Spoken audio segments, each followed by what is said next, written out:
Former NBA GM explains why Lakers need to look into trading Austin Reaves. Ryan McDonough isn't sure the Lakers can win it all with a backcourt of Austin Reaves and Luka Doncic. Add former Phoenix Suns GM Ryan McDonough to the list of people who think parting ways with Austin Reaves might be what's best for the Los Angeles Lakers. During an appearance on Deals and Dunks on SiriusXM NBA Radio, McDonough cast doubt on whether the Lakers can win a championship with Reaves and Luka Doncic as their best players. "I think it's something that the Lakers need to look at," McDonough said. "And you're right. I mean, historically, to compete for a championship, to potentially win a championship, you can't have your two best players be so deficient on one end.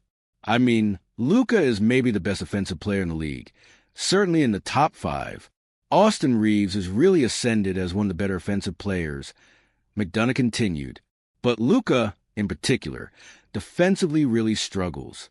I'd say that's an understatement. Reaves struggles, so constructing the rest of your roster is so hard. Schematically and from a coaching standpoint, you can kind of hide one guy like that. But try and hide two? Well, somebody's going to have to guard one of those guys, and they're not going to be able to do it. These concerns have existed for a while now. Can you have two poor defenders in your backcourt and win a championship? Well, history says you won't. Then again, we did see a backcourt Doncic and Kyrie Irving lead the Dallas Mavericks to the 2024 NBA Finals.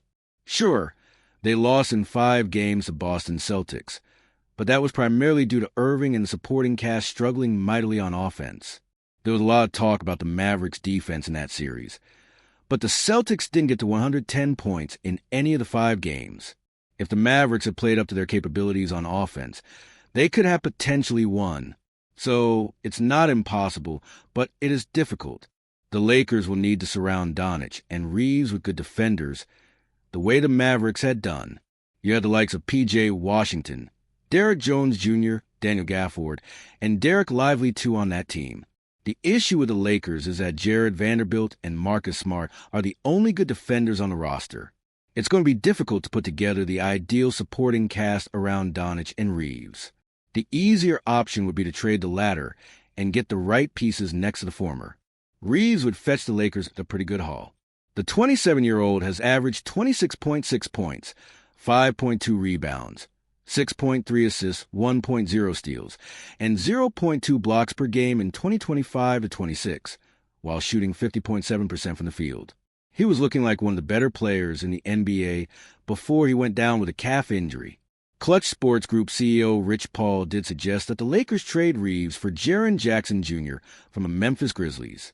While Paul got a lot of backlash, and understandably so, a strong defensive player like Jackson is certainly what they should target if they do look into parting ways with the guard. The Lakers haven't really shown any interest in trading Reaves, though. He instead looks set to get a massive deal from them in the summer, when he is expected to become an unrestricted free agent by opting out of his $14.9 million player option for 2026-27. Reaves will be eligible to sign a 5-year, $241 million deal, and former NBA All-Star Gilbert Arenas has warned the Lakers that they'll go back 10 years if they give it to him. It will be interesting to see what happens in the summer. As for the here and now, Reaves is inching closer to a return from his calf injury. He is expected to be back at some point during this 8-game road trip that the Lakers are currently on.